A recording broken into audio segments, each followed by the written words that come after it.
personal growth is one thing. You are doing something much better than that. You are digging in and cultivating richer soil to harvest more abundant and vibrant love through your life. With me, D. Grant Smith, here on the Growth Farming Podcast. Welcome to you. This podcast shows you how to grow your best life, healthy and vibrant relationships, career success, and happiness, all from within yourself. Your relationship with you, your higher power, and others. I am so happy and excited that you're here with me today. On this podcast, we learn and practice together how to treat our hearts and our minds like a garden so that we can grow success from within us in every area of our lives. Love is the key. Are you ready? Winner. Let's go. Today we're going to talk about how to forget the past so that we can have happiness and success, again, in every area of our life. George Washington is one of the people that gets credit for saying this infamous phrase. I'm sure you've heard it before. Those who forget the past are destined to repeat it. Now, I've heard that first probably when I was in high school, and the way that I interpreted it was that we need to hold on to our history with this very tight-fisted vigilance, or else we're going to end up making the same mistakes. But here's something to think about. I've actually found that to not necessarily be wisdom. And truthfully, the more that I have held on to my past, the more that my past has held me back. Can you say the same for yourself? Okay, this is not to say that we shouldn't learn the lessons of history. Actually, I think that's what our first president was really trying to point out. But everything that we experience is a teacher. Sometimes we do need to hold on to the lessons from our history so that we can learn from them, and then we can reach the success that we dream of because we've learned what to do, or in some cases, what not to do. So here's the thing. Yes, we do experience life, and life is our teacher, but are you holding on to the lessons from your history, or are you just holding on to the really painful stuff that has caused you some really difficult pain and struggle and tragedy? There's a difference there in holding on to the lessons and holding on to the pain. And that's why trying to forget the past can really be harder than it seems. Because here's something that a lot of us really need to just accept, especially when it comes to mental health. And all of us need to make mental health a priority, and not just mental health, but our emotional health and our emotional well-being too. And in a lot of ways, mental health issues affect our emotional health as well. Depression is not just about overcoming sadness. Depression is something that actually impacts 1 in 5 adults in America every year. Now, according to research that I did at NAMI.org, it's NAMI.org, they say that 43.8 million Americans experience a mental health illness each and every year. Now, these are really staggering figures. One of the leading causes of mental health issues is trauma. Trauma leaves us feeling shell-shocked. It creates immense difficulties in our ability to go on like normal. And there are all sorts of different types of trauma. A simplified definition is this: a deeply distressing or disturbing experience. Trauma happens on all levels of the human experience: physical trauma, emotional trauma, mental trauma, and even spiritual trauma. Trauma has the effect of sticking with us, and that creates feedback loops in our mind where we replay these traumatic experiences to ourselves over and over and over again. And with this constant negative feedback loop, to forget the past is like climbing uphill barefoot in the snow, and I think you know where I'm going to go with this. Climbing uphill barefoot in the snow in negative 40-degree weather, pushing a boulder, and having an anvil tied to your waist being drugged by a giant chain. I can keep adding to that, but there's no real point. It's beyond challenging. If you struggle with letting go of a memory from your childhood, where maybe you were bullied or you were harassed, there's trauma that's there. If every time you want to start fresh and you set out to create a goal for something that you want, but you find yourself stopping after the first or second day, I want you to stop and think about why. Explore inside your mind garden. Is there something in here that's holding me back? And if so, what is it? Because there is something that stops us from forgetting the past. And it's important for us to go within and identify what that is. Could it be that there's this voice, maybe your inner critic, telling you that you're going to fail? And you are given all these examples because that's what your mind does. It starts replaying your past where you tried to do something and it didn't work. So your mind is really quick to bring back to the surface all the times you didn't succeed. And since you've had these experiences in your past, you let yourself believe that the past is then going to repeat itself, which makes trying to forget the past seem so challenging. And actually, this repeating of the past and dwelling on the past, this is what keeps you stuck. In the movie, hopefully you've seen it. If you haven't, let this be a reason to go check it out. It's on Disney+. It's a fantastic movie. It's called Inside Out. And the main character is actually a little girl named Riley, but the way that she's portrayed is through her 5 core emotions. Now, her life and her well-being are the focal points of the storyline. And again, it's actually these 5 core emotions that the movie is really all about. Interestingly enough, only one of her core emotions is something that you might connect to happiness: joy. The other core emotions are anger, disgust, sadness, and fear. Now, when I first heard about this movie, it was suggested to me by a very good friend of mine. And when she told me that I really needed to see the movie because it was about how joy learned how to work with other core emotions, and she told me what those emotions were, I was like, there's no way that the only core emotion that's happy in any way is just one, and it's joy. I don't want to be a part of that. I didn't want to see it, so I avoided it for a long time. But my God, when I saw it the first time, like, it moved me in such incredibly profound ways. And as an optimistic and peaceful person, I didn't think that it was accurate to say that we only have one happy emotion that guides us through life. But if you've seen the movie, you know exactly what I'm talking about. If you haven't, as you will watch the movie the first time, as you go through it, you will see how each of these core emotions serve a very powerful role in Riley actually having happiness. Because happiness is the real goal and the aim for all of these emotions to work together to produce. Now, Bill Hader from Saturday Night Live, and he's been in a bunch of other films too, he is the voice of fear. But his voice of fear is not the fear that you would kind of anticipate when you're like, okay, how is fear represented here? It's not like a horror movie.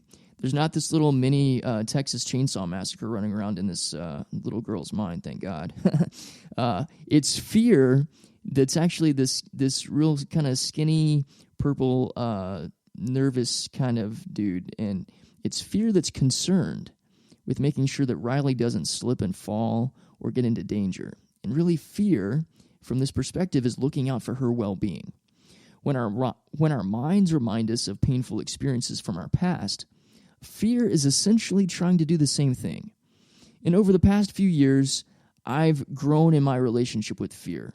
If you've listened to any of my past story, you know anything about where I've come from over the past couple of years, you're familiar at all with the story behind my book, Be Solid, How to Go Through Hell and Come Out Whole. You know that I've talked about fear a whole lot. And over the last year or so, I've really actually grown a relationship with the fear inside of me, and I don't reject fear anymore. I don't see it as my enemy. I actually see it as a friend who wants to make sure that I'm safe, because ultimately that's the purpose of fear. When we see the things inside of us as working with us to be on our team, and we can call these parts of our emotions in to work with us instead of working against us, really awesome things take place. But sometimes, even in this relationship that we can build with our emotions that are not always happy, sometimes we still need to tell this friend inside of us that their opinion about life isn't what we're going to follow. We have to forget the past so that we can embrace a future that is more beautiful. And because of this, we have to learn how to reparent ourselves as we grow up. Now, if we choose to hold on to painful experiences from our past, we're going to repeat them. That's actually the way that it works. If we hold on to the pain because we're focused on it, we're going to experience more of what we focus on. Our painful experiences and different levels of trauma create these stories that we tell ourselves about who we are. And they also tell us what we're capable of. And these self-defeatist stories keep that feedback loop going of feeling unworthy, feeling not good enough, and believing that we are a failure. We tell ourselves, I can't, at the suggestion or the desire to take a risk or try something new. We get stuck in this pattern of letting fear dictate our course of action that we're never able to move forward. And then if we do try to take 1 or 2 steps forward, we're second-guessing ourselves the whole time.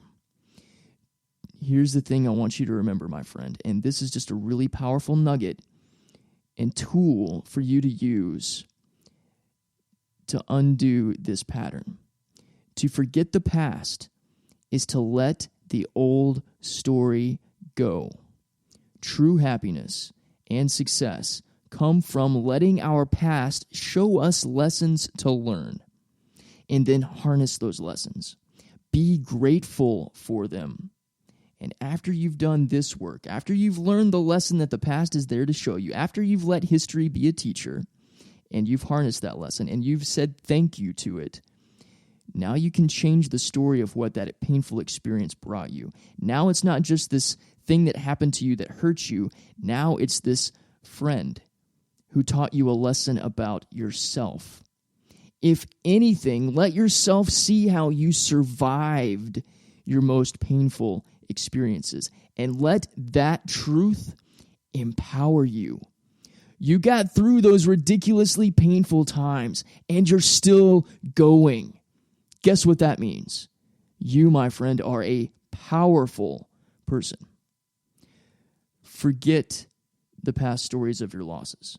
Don't hold on to them. Don't dwell in them. Don't let them be the thing that you only think about and focus on.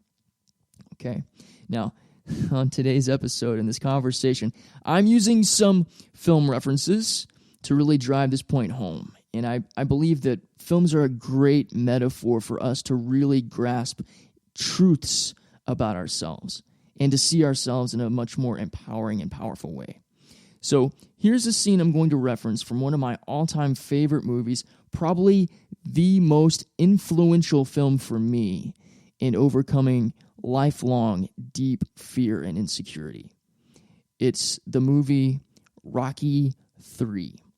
So in this movie, Rocky has gone from being on top of the world as the heavyweight champion. That's how the movie begins.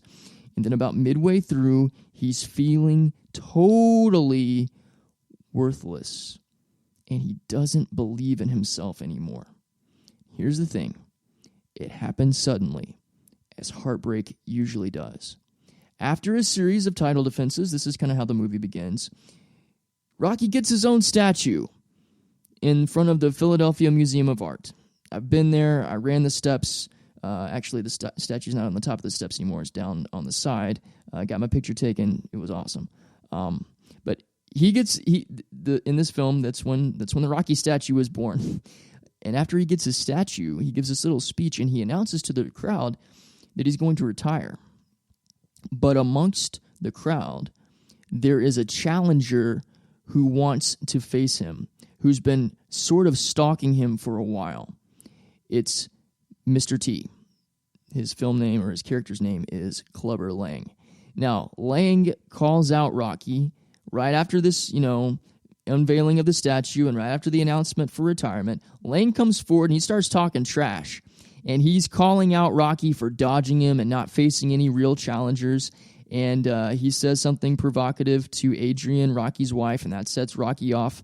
And so they have this back and forth, and he provokes Rocky enough to get him to agree to a fight. Now, Mickey, Rocky's old trainer, he doesn't want this at all. He's seen Lang fight. He knows how powerful he is. He knows how dangerous he is. And he also knows that Clubber Lang is hungry, and he knows that Rocky isn't. He knows that Rocky doesn't have that same sort of deep dog determination that he had when he fought Apollo Creed in the first two movies. And eventually Mickey gives in and he agrees to train Rocky, and they start training. But as Rocky's training for this fight, it's very Hollywood. He's not focused. He's not taking it seriously. He's got people around him all the time that are taking pictures and he's signing autographs. He's not in the zone. And it shows when Rocky faces Lang in the ring. Now, there's some other things that go on at the same time while Rocky's trying to fight Clubber Lang, and it really throws off his groove and it throws off his concentration, and he's just not in the zone at all. And in this fight, in the second round, if you haven't experienced, or if you haven't seen the movie, sorry, spoiler warning, but Rocky experiences his most crushing defeat ever. He gets knocked out. Second round, his face just bounces off the canvas. It's brutal.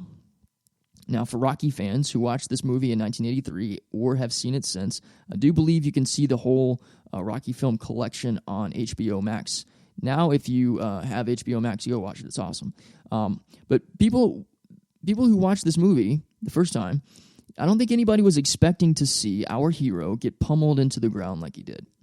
But this loss proved to be a very powerful way for Rocky to eventually do what he does best, and that's dig deep and find his true heart to emerge as a champion. And that's one of the things that makes, for me, the Rocky movies so inspirational. And if you're a Rocky movie fan, I have a feeling that you feel the same way. Sometimes we need love to show us the way. Now, what got Rocky from the place of the brokenness he experienced at the hands of Clubber Lang into being able to train with somebody that used to be his rival, Apollo Creed, and get back into the ring to face Clubber Lang a second time? It wasn't Apollo that got him there. It actually wasn't even his raw determination. He didn't have that. He didn't have it. There's scenes in the first part of his training where he's training and he can't get in the zone. He had to choose to let go of the fear that kept replaying in his mind over and over again. As he's training, he keeps seeing himself get beat up over and over again against Lang. He can't shake the memories. This is such a really powerful way of looking at trauma, because this is what trauma does to us. We have really traumatic experiences in our life, and that trauma is like this, 30-second little replay that keeps showing up over and over again, and it's making us scared and making us afraid and making us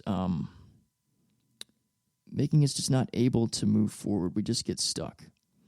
For me, the most pivotal scene in this movie, even though I love the second fight and I love how Rocky changes his fight style, the most pivotal scene in the movie, and we could venture to say it might be the most pivotal scene in the whole series, truthfully, happened on the beach between Rocky and Adrian. Now, Rocky is visibly not present in his head. He's trying to train in a way he never has before. Apollo Creed is trying to turn him into like a Apollo 2.0, basically. Now, in the beginning of the scene, Rocky is racing Apollo down the shoreline. Apollo wants him to be faster. He wants him to be quicker. He wants him to have more pop. He wants him to not just be a guy that really stands still and goes toe-to-toe. He wants him to, he wants Rocky to really mirror the way that Apollo boxes. But as Rocky's trying to run down the shoreline and trying to keep up and trying to race against Apollo, all that keeps playing in his mind is the trauma. All that he can see is just getting hit over and over again by Clubber Lang. And he remembers his face bouncing off the mat when he was knocked out. So Rocky gets to a place where he just stops running. And Apollo gives up on him. And they walk off, and Adrian walks out, and Rocky's just looking out at the water. And Adrian shows us and shows Rocky a part of herself that none of us have seen before. And in this scene, what makes it so powerful, she calls out Rocky for running away from his real problem. And it's in this moment that our hero admits, for the first time in his life, that's what he says, he admits that he's afraid. He's had a ton of excuses for why he couldn't train. He's got all these reasons for why he can't do it. He's got all these reasons. He's said he's giving up, that he just doesn't have it in him anymore, is what he says. But what this scene does, is it shows us that sometimes it takes love to make us face the music. Now, in this case, love came in the form of Adrian. She tells him that he has to choose to stay in the fight and train or to quit, but either way, he's got to choose to do this for himself. Not for her, not for their child, not for money, not for fame. She told him that he can't let himself carry the fear around with him. That he had to go in there and he had to fight for himself. And if he loses, okay, but at least he loses with no excuses and no fear. Man, I get really excited every time I think about or I see this film scene, because that's what love does with us. Love shows us how to use our past to learn lessons that propel us into the happiness and success that we really want in life. But to do that, we have to let go of the fear. We have to surrender the pain. The past happened, but it's a story that can be rewritten if we will choose to believe in ourselves and not be held in slavery to it. We learn the lesson and we move forward into the future and we reach real success and peace by changing our story. When you choose to forget the past, that's when you gain the eye of the tiger. You were probably waiting for me to use that line. Well, here you go. Forget the past, gain the eye of the tiger. That's the change. That's the exchange. Let go of the old story, embody the new one, where you have the eye of the tiger, and you are the champion. What are the stories that you've been repeating in your head? Are they affirming stories, or are they disempowering stories?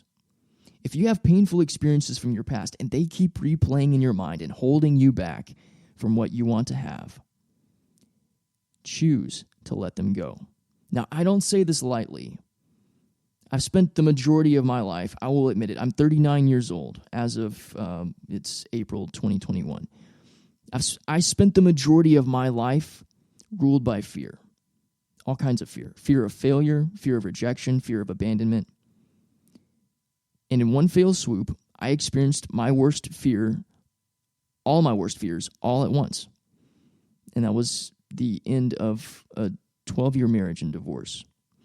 I could have let that gut-wrenching heartbreak determine how I operated for the next decade or even for the rest of my life. Some people do that. They let their painful experiences be the story that they live out for the rest of their days. But love met me where I was. Love, God, Source, met me where I was. And love showed me that because I hadn't known how to love myself, that was why I kept experiencing rejection and pain. The lesson that I learned that changed my life was to see how self-love was actually the medicine and the solution that I needed. I didn't need more fear. It was in my most painful moments when I chose to begin a process of learning how to love myself and heal and transform from the inside out. But I had to get past my past in order to be able to step fully into myself. And really, that's what my book, Be Solid, How to Go Through Hell and Come Out Whole, teaches in much more detail. It's like having me as your coach along with you through the journey of letting go of your past and learning how to love yourself.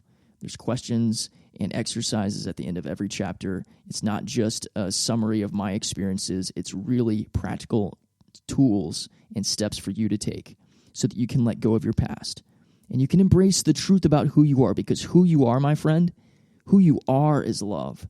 Yes, love lives inside of you, but love is also who you are.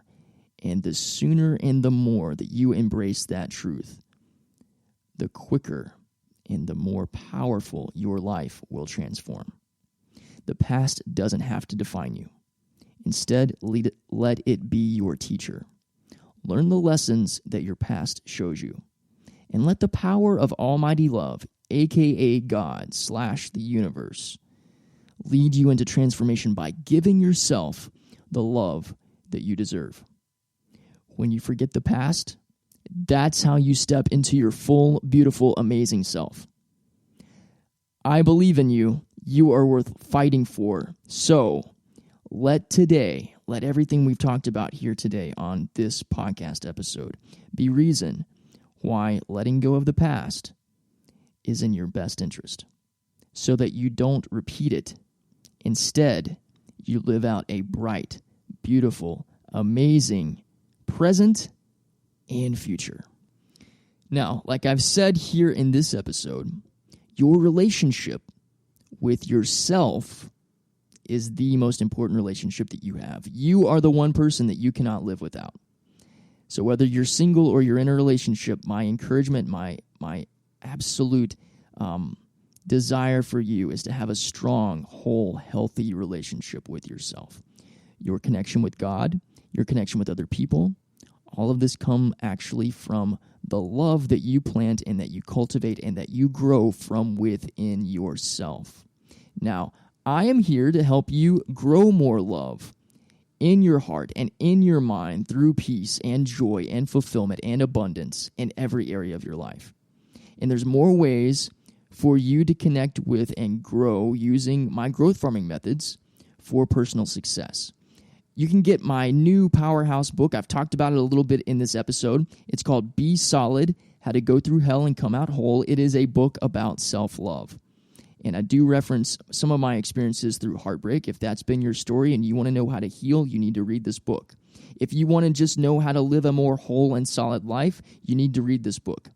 Now, I'm going to give you a resource that includes Be Solid, the ebook, along with 5 other resources that will transform your confidence, your relationships, and your personal success, all for less than the cost of a sandwich at Subway. Go to framework.besolidbook.com right now and join me. Once again, framework.besolidbook.com. All right. I'm D. Grant Smith. I appreciate you. This is the Growth Farming Podcast. Thank you for joining me once again. Please like and share this podcast. There's all kinds of different ways that you can subscribe, connect with me. I want to hear from you. What did you think about this week's episode? What did you think about this show? What parts of your story are you wanting to let go of? And maybe you're hearing me say that, but you're like, I don't know how to, D. Okay. It's okay. I didn't know how to let go either. I'd love to show you what I've done. Let's have a conversation about that. Here's my email address, dgrant@dgrantsmith.com. Email me and maybe put the subject line, Growth Farming Podcast episode. And just say, hey man, how can I let go of my past? I'll tell you. Maybe we can even have like a virtual coffee or something and just talk face to face like regular people. You can ask me any question you want to, and I'll tell you. Totally free. I'm not trying to get anything from this. I want to just help you grow love from the inside of you. I'm here for you. I believe in you. Again, you are worth fighting for. All right. That's it for this time. I look forward to hearing from you, and I'll see you soon.